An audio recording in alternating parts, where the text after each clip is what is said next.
अस्सलाम वालेकुम, मैं हूं इमरान आज़म और आप देख रहे हैं मेरा यूट्यूब चैनल इमरान आज़म व्यूज़।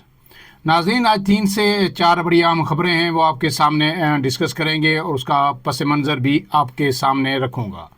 इसमें आज की जो पहली बड़ी खबर है कि क्या 2025 इस मुल्क में एक मरतबा फिर इलेक्शन का साल होगा या नहीं। इस हवाले से जो है चह मुगैयाँ शुरू हो गई हैं और इसकी वजह क्या है, इसकी बुनियाद क्या बात बन रही है, वो आपके सामने रखूँगा। दूसरी खबर यह है कि वज़ीर-ए-आज़म पाकिस्तान जनाब मोहम्मद शहबाज शरीफ ने एक मरतबा फिर PTI को मुज़ाकरात की दावत दे दी है। ये मुज़ाकरात की दावत क्यों दी, आखिर क्या ऐसी डेवलपमेंट हुई कि जब PTI मुज़ाकरात से भाग रही है तो अब जो है हुकूमत उसे एक मरतबा फिर मुज़ाकरात की टेबल पे लाना चाहती है। और तीसरी बात यह है कि जो मौलाना फजल रहमान हैं, अब PTI उनके पास क्या लेने जा रही है और क्या मुस्तकबिल करीब में PTI और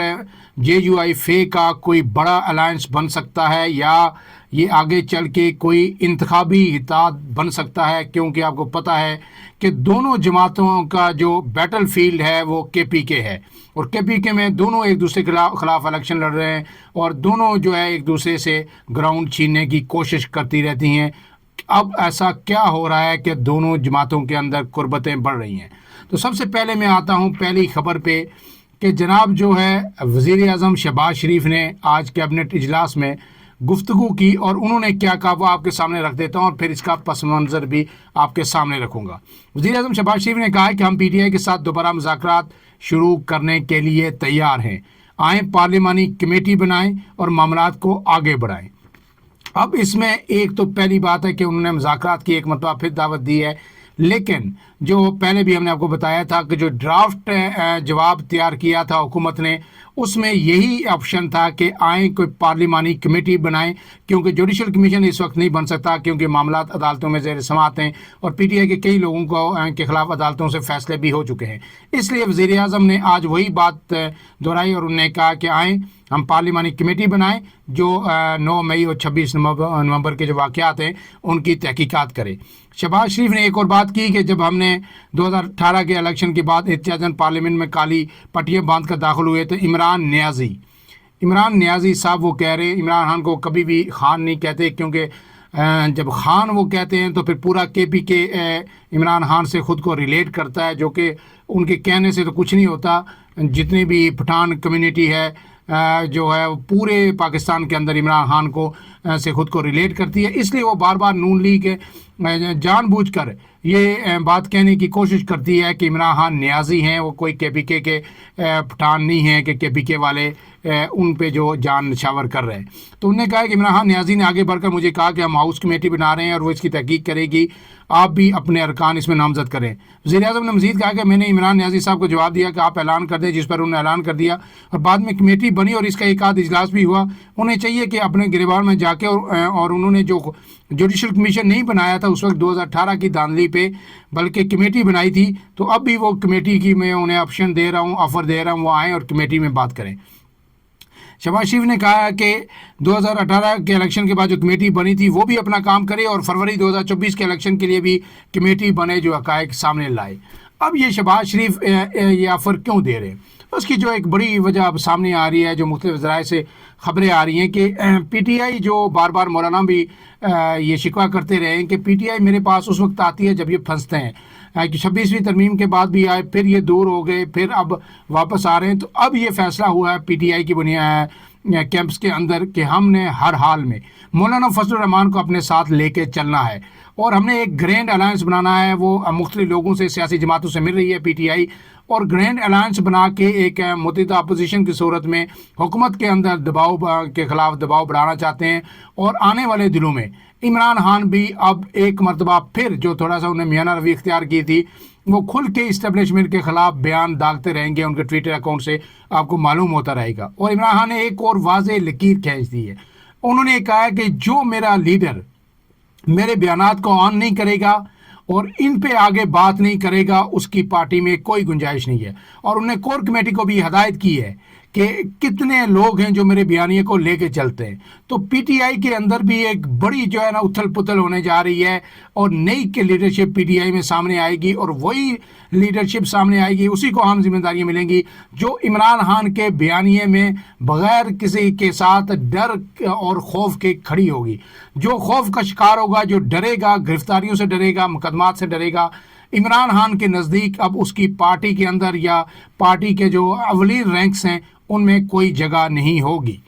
اب اس کے بعد جو ہے جو پی ٹی آئی جو آفر کری ہے مولانا کو کہ آپ ہمارے ساتھ گرین الائنس میں آئیں اور نہ صرف یہ کہ ایشو بیس پہ آئیں, ہم آپ کو انتخابات میں بھی اپنے ساتھ لے کے چلنا چاہتے ہیں. اس کی بڑی وجہ یہ ہے, وہ پتہ ہے کہ کہا یہ جا رہا ہے کہ سب سے بڑا جو اریٹنٹ تھا مولانا اور پی ٹی آئی کے قربت میں وہ جو ہے علی امین گنڈاپور تھے. علی امین گنڈاپور آپ کو پتہ ہے کہ مولانا کے خلاف ایک ہی حلقے سے الیکشن لڑتے ہیں اور انہوں نے مولانا کو ہرایا بھی ہے. وہ نہیں چاہتے تھے کہ ہم جو ہے کے پی کے کو کسی بھی بنیاد پر مولانا کے ساتھ شیئر کریں, لیکن اب انہیں پیچھے دھکیل دیا گیا ہے پارٹی کی صفوں سے, اور پارٹی کی جو قیادت ہے کے پی کے اندر وہ جنید اکبر صاحب کے پاس آ گئی ہے, اور پھر اسد کیسر جو ہے اس میں بڑا اہم رول پلے کر رہے ہیں. ان کی خواہش ہے کہ ہم مولانا کو ساتھ لے کے چلیں, اور مولانا کو یہ بھی یہاں تک ذرائع بتا رہے ہیں کہ یہاں تک بھی آفر کی گئی ہے یا ہونے کا امکان ہے کہ اگر ہماری پارٹی آئندہ الیکشن میں واپس اقتدار میں آتی ہے تو ہم آپ کو بڑا عہدہ دے سکتے ہیں. یہ بہت بڑی خبر ہے, اور مولانا کی ہمیشہ سے خواہش رہی ہے کہ وہ پاکستان کے صدر بننا چاہتے تھے. کئی لوگوں نے لالی پاپ ان کو دیا, کبھی پیپلز پارٹی نے دیا, کبھی نون لیگ نے دیا, اور پھر ہر بار ان کے ساتھ دغا ہوتا رہا. اس بار مولانا شاید ڈیل کریں گے تو بڑی سٹرانگ بنیادوں پر ہوگی. لیکن آپ کو پتہ ہے کہ مولانا جو ہے تمام جماعتوں کے لیے دروازے کھلے رکھتے ہیں, اس لیے پی ٹی آئی کو بھی پھونک پھونک کے قدم رکھنا ہوگا کہ کہیں مولانا بہت آگے جا کے اپنے لیے کہیں اور سے کچھ نہ لے لے اور پی ٹی آئی پھر ہوا میں ہی رہے. اب اس کے ساتھ جو دوسری خبر ہے وہ یہ ہے کہ جناب جو ہے آج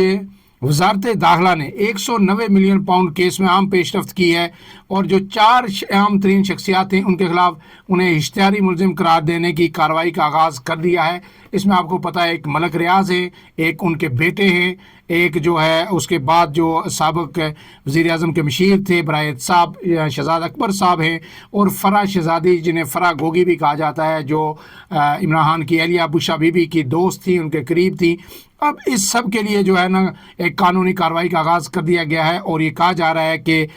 ملک ریاض, ان کے بیٹے علی ریاض اور ان سب کو جو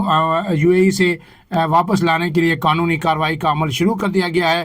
اور ان کی حوالگی کے لیے جو ملک ریاض اور ان کے بیٹے کی حوالگی کے لیے یو اے ای حکومت سے رابطہ بھی کر لیا گیا ہے. اب اس میں نیب ذرائع کا یہ کہنا ہے کہ بین الاقوامی انسداد منی لانڈرنگ قوانین اور ویانا کنونشن کے تحت یو اے ای سے ان لوگوں کو ملک بدر کروایا جائے گا.